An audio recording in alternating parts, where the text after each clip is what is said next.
오늘 말씀의 배경을 보면 두 나라가 나오고 한 가정이 나옵니다.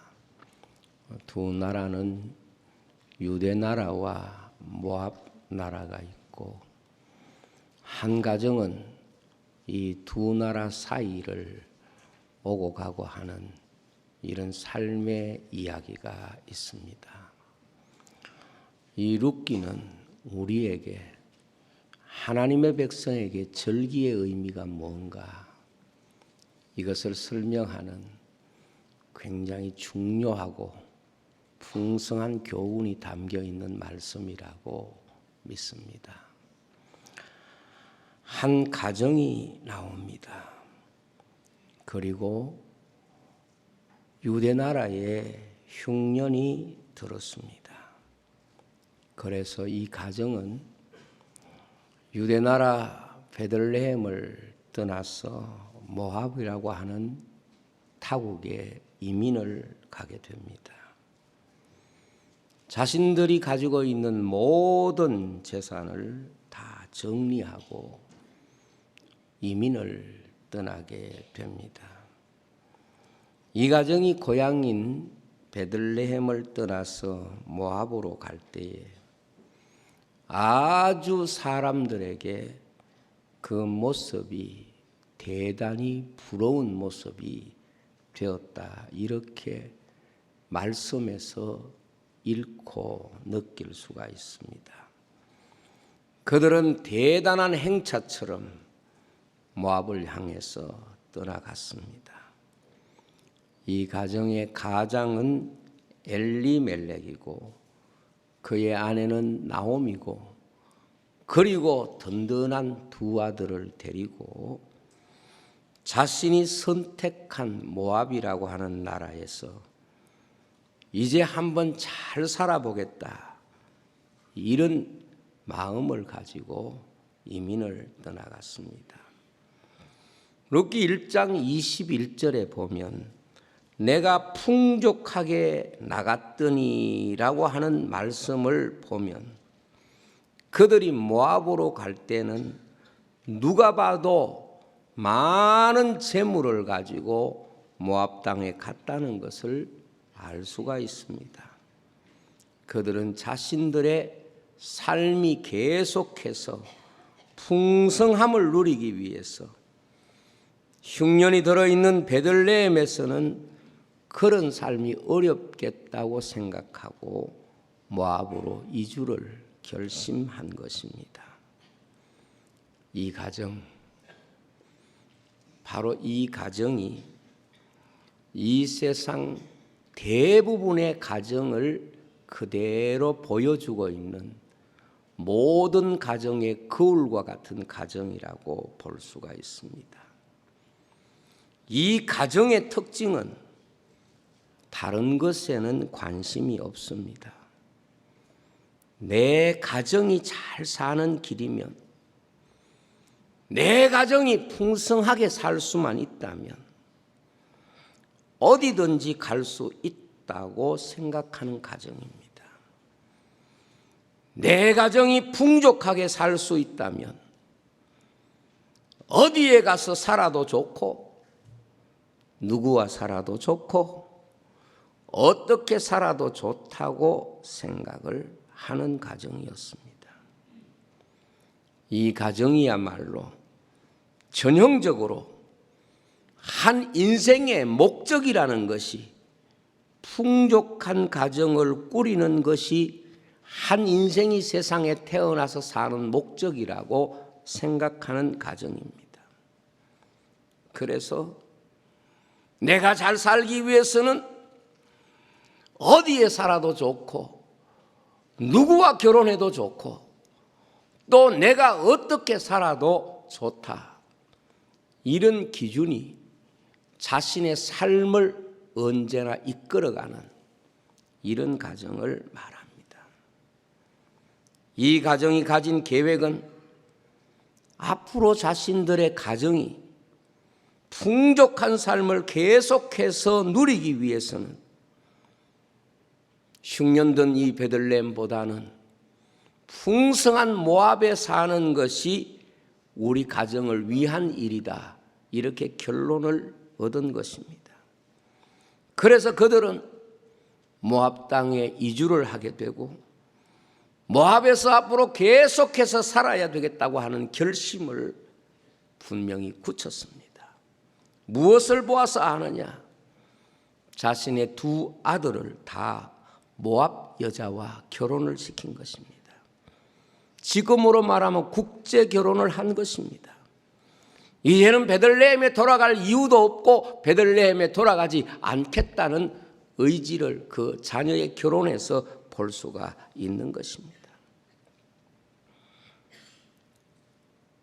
오늘 현대 가정이나 노아 시대 가정이나 롯의 가정이나 사람들의 삶의 가장 보편적인 모습은 내 한 가정이 풍성한 삶을 누릴 수 있다면, 가정을 위해서라면 우리가 어디에 살아도 좋고 누구와 살아도 좋고 무엇을 하면서 살아도 좋다는 이런 보편적인 생각을 하면서 사는 것입니다. 그래서 아브라함의 조카 롯도 소돔과 고모라를 볼 때에 비옥하고 그 가정이 거기에 가면 행복할 것이라고 생각했기 때문에 그것을 선택하는 것을 주저없이 선택하는 것을 보게 되는 것입니다. 그런데 풍성한 삶을 누리기 위해서 모든 재산을 다 정리하고 찾아갔던 모압에서 자신들의 기대와 계획과는 다르게 그들이 가지고 있던 모든 것을 다 잃어버렸습니다. 타국인 모압에서 10년 동안을 살면서 먼저 가장인 엘리멜렉이 죽었습니다. 그리고 두 아들도 죽었습니다. 10년의 세월 동안 그 가정을 버티고 있는 기둥들이 다 무너진 거예요. 그리고 이런 결과는 그 가정이 지금까지 상상하고 기대하고 생각했던 그러한 생각과는 전혀 다르게 그 가정이 생각할 수 있는 최악의 결과가 그 가정에 온 것이죠. 이제 아무것도 남은 것이 없는 절망적인 상황이었습니다. 사람도 떠나갔고 재물도 떠나갔고 그들이 모압에서 살아야 할 일들이 너무도 막막했습니다. 모든 것을 다 잃었습니다. 남은 것은 남편을 잃은 새 과부만 남았습니다. 이때 들려오는 소식은 유대나라 베들레헴의 흉년이 끝나고 하나님이 베들레헴에 양식을 주셨다. 이 이야기를 듣게 되는 것입니다. 그래서 시어머니 나오미는 두 며느리를 데리고 유대 땅 베들레헴으로 돌아오기 위하여 길을 나서게 되었습니다. 돌아오는 길에 나오미가 가만히 생각을 해보니 자신은 지금 부끄럽지만은 고국으로 돌아가고 고향으로 돌아가지만은 두 과부 며느리는 타국으로 가는 것이고 그리고 타국에 가서도 소망이 없다. 이것을 생각하는 동안에 내 혼자 가는 게 맞다. 며느리들이 가면은 타국이고 이제 이 며느리들은 모든 것을 잃은 상태에서 내 불행을 이 며느리들이 평생 지고 이 젊은 며느리들이 일생 불행하게 살겠다. 이런 생각을 하고 그 두 며느리에게 말하기를 너희는 나를 따라오지 말거라. 너희 어머니에게로 돌아가거라. 지금이라도 늦지 않았으니까 너희 동족에 돌아가서 다시 결혼하고 좋은 남편 만나서 지금까지 가졌던 그 아픔과 외로움과 상처를 잊고 하나님이 너희들을 위로해 주시는 그런 삶을 살면 좋겠다. 이렇게 권면을 합니다. 이 말씀이 무슨 말입니까? 저는 이 말씀을 들을 때 숙연한 생각이 들었어요. 너희 어머니에게로 돌아가거라. 그리고 너희들에게 일생 함께할 남편을 너희 동족에 가서 만났으면 좋겠다. 지금이라도 너희들에게는 늦지 않았으니 그렇게 해라 하는 것입니다. 무슨 말입니까? 내가 지금까지는 너희의 어머니였지만은 지금은 너희 진짜 엄마가 너희 고국에 있는 엄마야. 지금까지는 내 아들이 너희 남편이었지만은 이제는 아니야. 너희들이 새로 만나서 행복하게 살 사람이 남편이지 죽은 남편이 무슨 남편이냐. 그러니까 나를 어머니라고 부르지 말고 너희 진짜 엄마 찾아가거라. 죽은 남편 생각하면서 일생을 살지 말고 새로운 남편을 만나서 행복하게 살거라. 이것이 나오미가 며느리들에게 한 말이었습니다. 그러나 두 며느리는 소리를 높여서 울면서 나오미에게 이렇게 말합니다. 아닙니다, 어머니. 나도 어머니의 백성에게로 돌아가겠습니다. 어머니의 백성으로 살겠습니다. 비록 어머니가 나를 낳아준 친어머니가 아니지만은, 그리고 비록 우리에게는 남편이 없지만은 어머니를 떠나지 않겠습니다. 울면서 그렇게 말합니다. 조금 우리가 생각하면 야박한 세상과는 반대되는 모습입니다. 야박한 세상은 어떻겠습니까? 어머니 혼자 가세요. 우리는 안 갈랍니다. 어머니 생각해 보세요. 어머니는 다 살았지만은 우리는 아직 젊습니다. 죽은 남자 붙잡고 살 나이는 아니잖아요. 우리는 새로운 삶을 살아야 됩니다. 이렇게 돼야 되는데 반대로 시어머니가 너희 어머니는 내가 아니다. 너희들에게 진짜 엄마가 있지 않느냐. 너희 신랑은 죽은 내 아들이 아니다. 이제부터 너희들이 새로운 사람을 얻어 살아야 되지 않느냐. 이렇게 이야기할 때 아닙니다. 우리는 엄마 따라가겠습니다. 이렇게 말합니다. 여기에서 생각할 수 있는 게 뭡니까? 여기 시어머니 나오미와 두 며느리 사이입니다. 이제 아무런 것도 서로를 묶을 만한 관계가 없는 그런 줄이 없는 사이가 되어버렸어요. 거기다가 고국까지 돌아가게 되면 이제는 두 관계 속에 남은 건 하나도 없습니다. 그런데 이 두 관계 속에 남아있는 게 하나도 없는 관계가 되었는데도 왜 이들이 서로 헤어지기 어려워서 힘들어하고 있느냐. 이 순간 그들 사이에는 함께 보낸 10년의 세월을 살아오면서 서로에게 보여준 모습들이 새로운 관계를 형성하고 있었던 것입니다.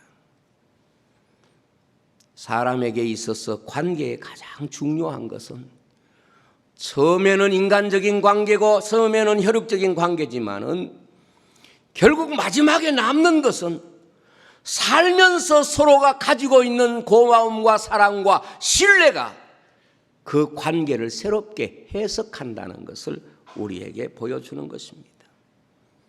그동안 살아오면서 고마웠던 그 마음 속에 고마움이 이때 드러나게 되는 것입니다. 그것은 나오미가 두 자부에게 한 말을 보면 충분히 입증이 됩니다. 너희는 각기 너희 어머니에게로 돌아가라. 너희가 죽은 자들과 나를 선대한 것이 여호와께서 너희를 선대하시기를 원하며 여호와께서 너희에게 허락하사 각기 남편의 집에서 위로받게 하시기를 원한다. 이 나오미의 말입니다. 무슨 뜻입니까? 20년 동안에 남편 잃고 힘든 이 과정을 10년 동안에 다 겪고 났으니 얼마나 서로가 원망하기 싫고 상처 입었겠습니까? 그러나 여기에 나오미와 며느리들은 그 자기 인생 가운데 가장 충격적인 아픔을 겪으면서도 서로 존경하고 서로 위해주고 서로 힘이 되어 주었다는 사실을 나오미가 고맙게 생각하면서 이제는 더 이상 나를 위하여 살 이유가 없지 않느냐, 그런 이야기입니다. 나오미가 두 자부에게 한 말이 바로 그것입니다. 그런데 여전히 두 며느리는 나오미를 따라 나서겠다고 고집을 부립니다. 이때 나오미가 결정적으로 말을 합니다. 내 딸들아, 되돌아가거라.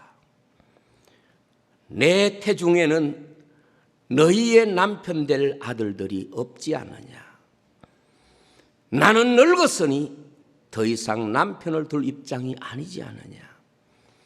가령 내가 오늘 밤에 남편을 두어 아들들을 낳는다고 해도 너희가 어찌 그들이 자라기를 기다릴 수 있느냐. 너희들이 나를 따르면 이제 아무것도 얻을 수 없다. 그 당시 유대 풍습을 배경으로 해서 이런 이야기를 하는 거예요. 그리고 너희들이 나를 따라오면 지금까지도 마음 아팠지만은 지금부터 너희들 때문에 내 마음이 더 아프지 않겠나.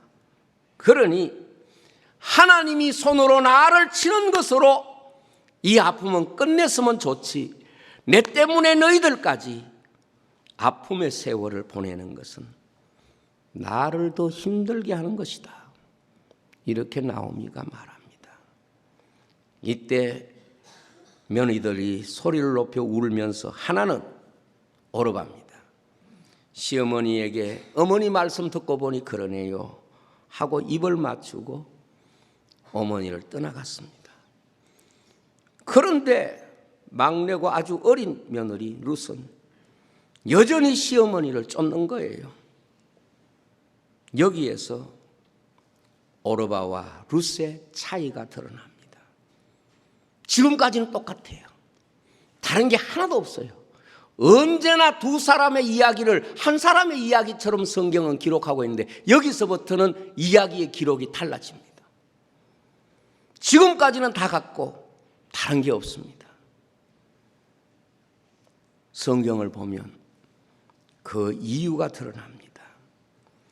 룻이 시어머니를 떠나지 못한 이유는 한 가지입니다. 룻이 가진 믿음 때문이었습니다. 이것은 시어머니 나오미가 룻에게 한 말에서 분명히 드러납니다. 시어머니 나오미가 룻에게 이렇게 말합니다. 너의 동서는 너의 백성과 너의 신들에게 돌아가나니 너도 동서를 따라 돌아가라. 이렇게 룻에게 말합니다. 여기에 답이 있습니다. 너의 동서는 그들의 신에게 돌아갔는데 너도 내 동족과 너희 신에게 돌아가라. 그렇게 말할 때에 룻이 이렇게 말합니다. 나를 돌아가라고 하지 마세요. 내가 못 돌아가는 이유는 이것입니다. 어머니의 하나님이 나의 하나님이시기 때문에 그렇습니다. 내 동족에게 돌아가서 어머니의 하나님을 잊어버리고 나는 살 수가 없어요. 내가 떠나지 못하는 이유는 어머니의 하나님이 나의 하나님이십니다. 내가 어머니를 떠나 내 어머니에게 돌아가고 내가 남편을 얻어 자식을 낳는다고 해도 내가 어머니를 통하여 받은 하나님을 내 가정과 자식과 남편이 대신할 수는 없습니다. 이것이 룻의 신앙 고백입니다. 룻은 다시 다짐하듯 이렇게 말합니다. 만일 내가 죽는 일 이외에 어머니를 떠나면 여호와께서 내게 벌을 내리시고 더 내리시기를 원하나이다 그랬습니다. 룻이 시어머니 나오미에게 떠나지 못한 이유를 이렇게 말할 때에 나오미는 더 이상 이 룻을 돌아가라고 말하지 않습니다. 왜냐하면 그 마음 속에 여호와 하나님을 믿는 믿음이 그와 마찬가지로 있다는 사실을 깨닫게 된 것입니다. 이 신앙의 고백을 본 나오미는 그에게 말하기를 그치니라. 성경이 그렇게 기록하고 있습니다. 세 사람의 동행과 두 사람의 동행은 길도 같고 분위기도 같지만 다른 동행입니다. 세 사람의 동행은 가족이라는 이름으로 삶에 동행했습니다. 그동안 정들었던 인간적인 고마움이 세 사람의 동행의 이유였습니다. 그러나 두 사람의 동행은 믿음 때문에 함께하는 동행입니다. 이것이 사람 보기에는 비슷해 보일지 몰라도 하나님 앞에서는 전혀 다른 동행입니다. 하나는 세상을 향한 동행이고 하나는 하나님 나라를 향한 동행인 것입니다. 결국 세 사람이 두 사람이 되어서 고향인 베들레헴으로 돌아가게 됩니다. 여기에서 볼 수 있는 것은 인간의 삶의 행로에 우리는 많은 사람들과 동행하게 되겠지만 결국 인간의 마지막 동행은 믿음의 동행이라 하는 것을 볼 수가 있습니다. 예수님이 말씀하신 대로 두 사람이 함께 밭을 갈다가 두 사람이 함께 맷돌을 돌리다가 두 사람이 함께 잠을 자다가 하나 들림받고 하나 버려둠을 당한다는 말이 무슨 말입니까? 일도 좋은 동행이 될 수 있고 가족도 좋은 동행이 될 수 있고 함께 먹고 사는 식구도 좋은 삶의 동행인 건 확실하지만 결국 마지막 인생의 동행은 믿음밖에 없다. 이것이 주님이 주신 말씀입니다. 부부로 살든 형제로 살든 혹은 부모 자식으로 살든 친구로 살든 이웃으로 살든 결국 인생의 마지막 동행은 믿음의 동행인 것입니다. 나오미와 룻의 동행은 바로 믿음의 동행이 무엇인가를 우리에게 보여주는 중요한 교훈이 있습니다. 여러분, 인생이라고 하는 삶의 열차를 타고 우리가 함께 갈 때에 사람은 여러 삶의 역들을 만나고 그곳에서 만나고 헤어짐을 반복합니다. 많은 사람들이 내 곁에 있다가 재물이라고 하는 역에서 내리는 사람도 있고 많은 사람들이 함께 있다가 친구라는 역에서 내리는 사람도 있고 권력이라는 역에서 내리는 사람도 있고 마지막에 가면 혈통의 역에서 내리는 사람도 있습니다. 인생의 종착역, 죽음이라는 역까지 함께 갈 수 있는 사람, 인생의 구원의 지점인 십자가 앞에까지 함께 갈 수 있는 사람은 오직 믿음의 동행밖에 없다. 이것을 우리가 깨닫게 됩니다. 신앙생활을 하면서 우리가 삶의 열차를 타고 가지만은 우리 마음속에 지금은 저 사람이 우리와 동행하고 있지만은 저 사람은 아마도 어느 정도까지 가면 어느 역이 다가오면 내 인생의 삶에서 내려질 것이다. 이런 짐작을 우리는 본능적으로 하면서 삽니다. 저 사람은 내 인생에게서 어느 역에서 내릴 것인가 짐작할 수 있는 사람이 우리 속에 있을 것입니다. 그렇습니다. 믿음 이외에는 결국 마지막이 되기 전에 다 내 인생에서 내게 손을 흔들며 나를 떠나가게 될 것입니다. 가룟 유다는 사도라고 하는 주님의 사역에 동참했던 사람이지만 결국 십자가까지는 가지 못하고 그는 돈을 위하여 중도에 하차한 사람입니다. 대만은 교회라고 하는 열차를 타고 가다가 세상이 너무 사랑스러워서 데살로니가에서 내린 것입니다. 롯의 하나님께서 끝까지 동행하라고 하는 그 말씀을 외면하고 소돔과 고모라를 뒤돌아보다가 그 자리에서 소금 기둥이 된 것입니다. 그렇습니다. 여러분, 우리가 세상이라고 하는 이 삶의 동행, 참으로 많은 동행이 있지만 대부분은 나오미 곁에 있던 오르바와 같은 동행입니다. 인간적이고 또 정들었고 또 의무감 때문에 또 내 마음속의 고마움 때문에 동행합니다. 그러나 룻은 나를 돌아가라고 말하지 마세요. 어머니의 하나님이 나의 하나님입니다.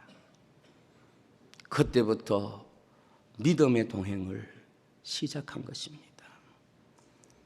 아무리 이 세상에 많은 동행이 있어도 결국 우리가 주님 앞에 설 때, 마지막 우리가 주님 앞에 서게 될 때에 함께 손잡고 나아갈 수 있는 나라, 하나님의 나라는 믿음의 동행 이외에는 있을 수가 없습니다. 나오미와 룻이 베들레헴에 도착했을 때 사람들이 나와 떠들면서 나오미가 돌아왔네.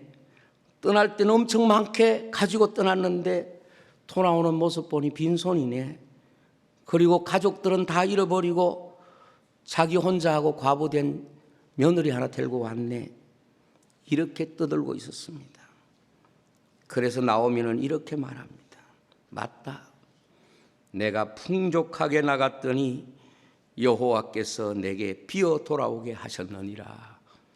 그래서 나를 나오미라고 하지 마라.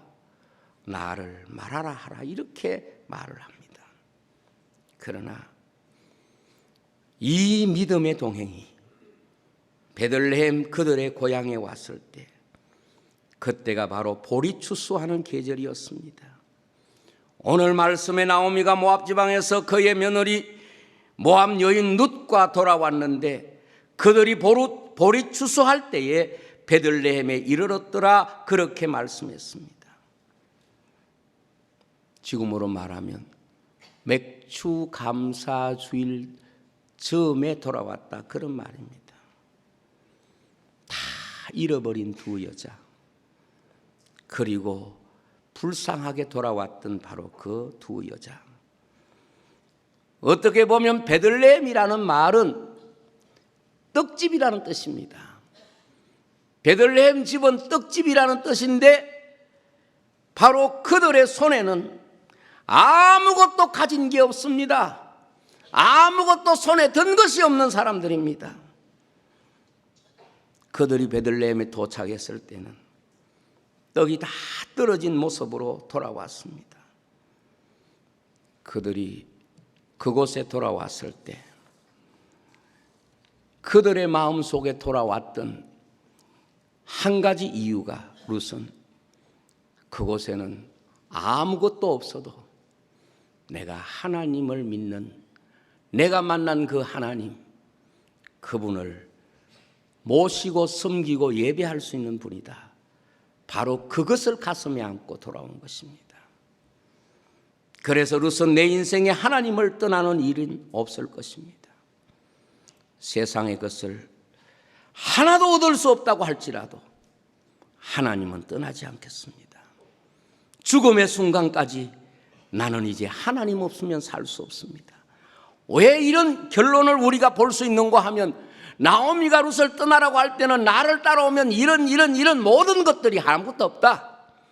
그러니 네 동족에게 돌아가면 지금 우리 가정에 와서 잃었던 모든 것을 다 회복할 수 있는데 왜 나를 따라오느냐? 이 말에 룻이 대답한 말입니다. 나는 하나님만 믿으면 됩니다. 이것이 룻의 결심이었습니다. 그런데 룻이 하나님을 믿고 믿음의 삶을 위하여 왔을 때에 하나님은 그에게 다 주셨습니다. 나라를 주셨습니다. 가족을 주셨습니다. 가정을 주셨습니다. 풍족한 삶을 주었습니다. 잃어버렸던 기업을 회복시켜 주었습니다. 그리고 그 몸에 이스라엘 역사를 이어가는 왕족이 태어나게 했습니다. 주님은 먼저 그의 나라와 그의 의를 구하라. 그리하면 이 모든 것을 너희에게 더하여 주시리라고 말씀을 하셨습니다. 베들레헴이 어떤 곳입니까? 예수님이 탄생하신 다윗의 마을입니다. 하나님께서 오늘도 인생을 베들레헴에서 만나주시는 분이십니다. 교회와 같은 곳입니다. 예수님이 탄생하셔서 인간을 만나주시고 인간을 회복시키시고 이 세상에 예수님 아니면 살 수 없다고 생각하는 사람들에게 가장 놀라운 하나님의 은혜를 베푸시는 곳입니다. 그렇습니다. 베들레헴에서 보아스를 만납니다. 보아스가 룻의 남편이 됩니다. 그리고 보아스는 무엇보다도 룻이 포기하고 돌아왔던 모든 것들을 다 룻에게 주었습니다. 보아스에게는 풍성한 양식도 있고 인격적인 배려도 있고 룻에 대한 깊은 사랑도 있고 잃어버렸던 기업도 찾아주는 책임감도 있고 룻에게는 이 세상에서 가장 훌륭한 남편이 되어 주었습니다. 주님 때문에 다 포기하고 왔는데 하나님은 그에게 그 자신의 삶으로는 얻을 수 없는 모든 것을 베들레헴에서 회복시켜 준 것입니다. 하나도 남김없이 다 채워준 겁니다. 그래서 그의 몸에 하나님이 아들을 주셨는데 그 아들의 이름을 오벳이라 그랬습니다. 오벳이 누굽니까? 다윗의 할아버지입니다. 자기 몸에서 태어난 그 아들이 바로 다윗의 할아버지입니다. 그래서 베들레헴이 다윗의 동리가 되는 거예요. 예수님께서 태어났을 때 오늘 다윗의 동네에 그 다윗의 동네가 왜 베들레헴입니까? 바로 룻이 돌아왔던 바로 그곳이기 때문에 그렇습니다. 그래서 룻은 이스라엘의 왕통을 이어가는 다윗의 정조모가 된 것입니다. 자기의 몸에서 이스라엘 역사가 태어난 것입니다. 여러분, 오늘도 저는 이 맥추절을 통해서 그런 말씀을 준비하면서 소원을 가져봤습니다. 보리추수 때에 룻이 돌아온 것처럼 우리가 하나님 앞에 이 맥추절을 통해서 우리를 치유하고 우리 민족을 치유하고 우리가 포기하고 예수님 때문에 잃어버렸던 모든 것들을 주님이 이 감사의 절기를 통하여 우리에게 회복시켜 주시는 그 은총을 기도하고 이 말씀을 전합니다. 우리가 세상을 살면서 우리의 것을 얻으려고 몸부림치다가 다 잃었지 않습니까? 아비멜렉처럼 그렇지 않습니까? 우리가 가지고 있는 모든 것 다 잃어버렸지 않습니까? 엘리멜렉처럼 우리가 가진 모든 것들을 다 잃어버렸지 않습니까? 우리는 내 가정 하나만 위해서 살면 된다. 그렇게 살다가 보니 내 인생이라는 인생이 마지막에 보면 아무것도 내가 산 삶이라는 것이 흔적조차 없는 인생이 되어 있는 것입니다. 이 룻은 내가 믿음 때문에 내가 얻을 수 있는 모든 행복을 포기한다고 할지라도 베들레헴은 이스라엘 역사의 이방 여인이 이스라엘 역사의 가장 중심점이 되고 이스라엘 역사에 다윗이 태어나고 그리고 예수 그리스도가 그곳에서 탄생한 것입니다. 다윗의 동네였기 때문에. 저는 오늘 이 감사절을 통해서 적어도 우리 가정을 넘어서야 된다고 생각을 해요. 적어도 내 삶이 가정이라는 목적을 넘어서지 않으면 하나님이 우리를 위하여 주시는 은혜가 무엇인지 우리 알기 어렵다고 생각해요. 그래서 우리 교회 모든 절기는 우리 교회를 위하여 지키는 것이 아니라 목적을 가지고 지키는 것은 너무 감사한 일이에요. 여러분, 우리가 절기를 만날 때마다 하나님께서 왜 절기를 주셨을까? 이것은 우리가 우리만을 위하여 사는 인생에게서 하나님을 위하여 사는 인생으로 새롭게 자신의 삶을 하나님 앞에 보이라는 거예요. 하나님 앞에 내보이라. 이것이 절기를 지켜야 되는 이유인 것입니다. 기도하겠습니다.